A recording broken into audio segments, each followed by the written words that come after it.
Alrighty, we are live. We're going to be talking about something. So we have officially passed the Labor Day mark where everyone is saying, oh my gosh, it's after Labor Day, the summer is over. I don't think of it that way. I have no idea, but a lot of people say the summer is over. Correct me if I'm wrong, but it looks like it's going to be 90 degrees tomorrow. So it's really not about the temperature. Maybe the date of the summer in your summer house has concluded, or the weddings that you've gone to, or all the vacations that you've wanted to take. Something that I'm looking forward to and something that I'm going to be talking about today is obviously the three critical components that I'm looking forward to this fall that's going to affect next spring. And that's essentially how it always works, is that if all of the inventory, which is the first thing, the inventory, there's a lot. I had a conversation with some owners yesterday, and one of the biggest things that we brought up was the amount of inventory on the Upper West Side and the Upper East Side. So their home is on the Upper West Side. The Upper East Side, 4 months, both of them actually on the Upper East Side and the Upper West Side, 4 months has been year over year double digits increasing. So the amount of inventory that's coming onto the market is increasing at double digits year over year for months. That's not good because there's not a lot of buyers. Simple economics 101, you have a lot of supply, there's not a lot of demand. Guess what happens to the price? Okay, it didn't really go like that. It kind of just stagnated and went down a little bit. Number one is inventory. Number one is, and why inventory? Because inventory is going to affect the other things, okay, that I'm going to be talking about. Number one, by far, inventory. Number two is the price, okay? There's a lot of down arrows, okay? So if the amount of inventory and the amount of buyers entering the marketplace, if they absorb that inventory, then the price is going to go down, okay? And it's, economics 101, but where do we actually see this? Open houses, showing requests. We put on a rental and it's been insane. It was insane. I received 15 requests. Unfortunately, we have an agreement with the tenant that he can only show it on weekends when he's away and out of town. Don't ask me, I didn't agree to it. However, I'm literally pushing everyone towards that. I then told the owner, I said, listen, we have this on for rent. I think we should sell this.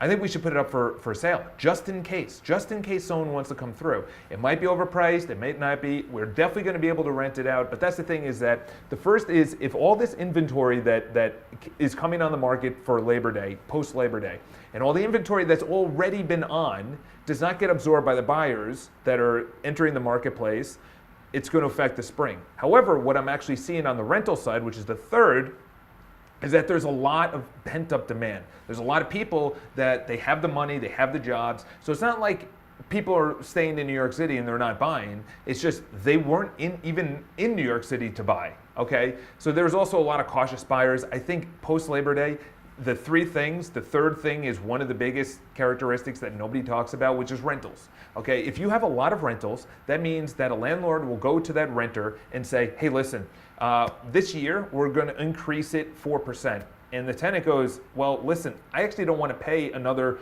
$200 or $150. I'm just going to look elsewhere. This is the critical point. If the landlord then goes back to the tenant and says, you know what, I'm actually going to increase it only $100. And the tenant says, you know what, I'm still going to look. If the landlord then goes back and says, actually, we're not going to increase it all, that's not good. Because all those tenants, that essentially pushes, there's a couple of reasons people buy. Okay, number one is they actually want to maybe tax.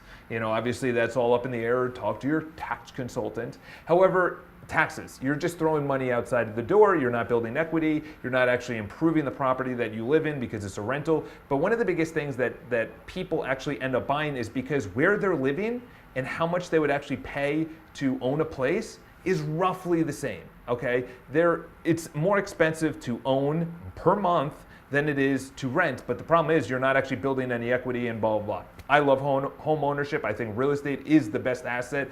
Globally, obviously people talk about stock market, crypto, cars and jewelry and art and everything else. I think real estate is something that's only going to be increasing. Yes, there's ebbs and flows, but it's only going to be increasing. So number one is the inventory. If the inventory does not get absorbed by all these new buyers, or the buyers are cautious, that's going to lead into a kind of spring market. A spring market where you're already going to have a lot of new homes in the spring market because that historically has the most amount of buyers and sellers. Okay, but the problem is if you already have the new sellers entering the marketplace, and then you add on top of that all the fall inventory that didn't actually sell, you have a lot more. Okay, and you only have this amount of buyers. That's a gap that needs to close, and that deals with the pricing, which is the second thing. And the third is obviously the rentals. Rentals, I could be talking about that all day because I kind of always shunned it away, and I said, well, it's rentals and everything else. But I'm literally looking west out towards Hudson River. Okay, Hudson River has a ridiculous thousands of new units, 735 at the Hudson Yards. Then if you just literally go along that strip, if you go along West End Avenue, you just have all these high rises. And guess what? If you can't fill that high rise, the landlord needs to fill that high rise. Free rent, no money down, in other words, like $500 security deposit or no application fee or whatever the case is. They start slamming incentives in front of the tenant. So instead of that tenant looking to buy, they say, actually, I want a luxury building and I'm paying way less than I would to own. That affects the pricing. It's all cyclical.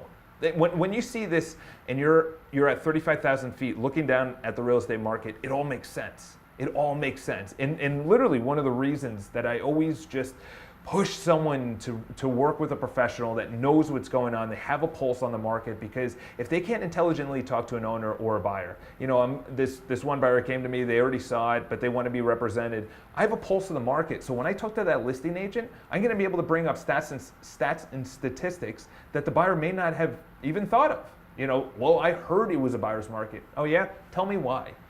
Is there more inventory? Is pricing going down? Is there a lot of pricing decreasing? Actually, you know what? I don't even want to make an offer, or this is the best and final price because my landlord just came back to me and they said that they're not willing to raise the rent above, what they originally said. These are all negotiating points. Okay? So those are the three areas that I'm looking for. They're all critical numbers too. So the best way to actually see it is the showing requests and the amount of people coming to our open houses. We have 4 or 5 scheduled for this weekend. It's really going to give me a great opportunity.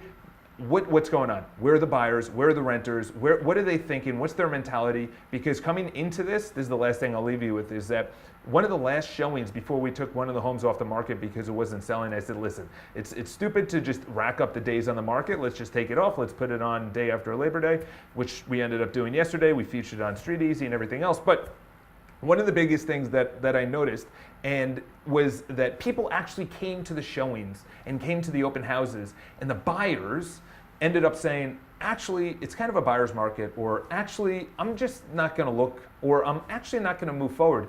When you start hearing that means the buyers feel empowered to not only bring that into the marketplace, but they ended up saying it.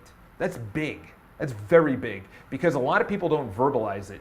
Of course, owners always verbalize, well, my home is special, unique, customized, it's incredible, it's going to sell immediately at the highest price ever, price per square foot in the entire world. Okay, of course owners are going to say that, but when you have an empowered buyer, that means that they either have a really good pulse on the market, or they're being told this information by multiple people. They start seeing it and they start believing it, and then they start bringing it into the marketplace, which as a seller, you kind of don't want, but as a buyer, you feel empowered. All right? So make sure that you work with a professional, because they're going to be able to explain this a lot better over coffee, over a phone call, over Skype, over something that's going to be able to say, I believe this person, I want them to be my representative buying or selling or whatever. So have an amazing day. Hopefully this helped just a little bit. We go live. We're going to be going live probably 3 times a day. I had a nice little shout out to our creative director yesterday, Morgan, and I guess we'll give her that title. And essentially, we're going to be going live and giving a little bit more on our blog, our written form content instead of our videos. We're going to be putting more content into our videos, more content into our writing. So instead of the quantity of 4, we're going to go to the quantity of 3 per week. I think it's going to suit you guys a little bit better too, the attention deficit and everything else. It's kind of tough on a lot of people to be going live for, what are we at right now, 9 minutes. So have an amazing day. Subscribe to the video if you're new. Obviously, if you're watching this on Facebook, shoot us a message. If you guys have any personal questions for me, charles@bpi.live. Charles at Botenston, doesn't really matter. We're going to transition into the blog and really build that out. So have an amazing day. Enjoy your Wednesday. And I actually have to go shoot a video. So I'll talk to you guys soon.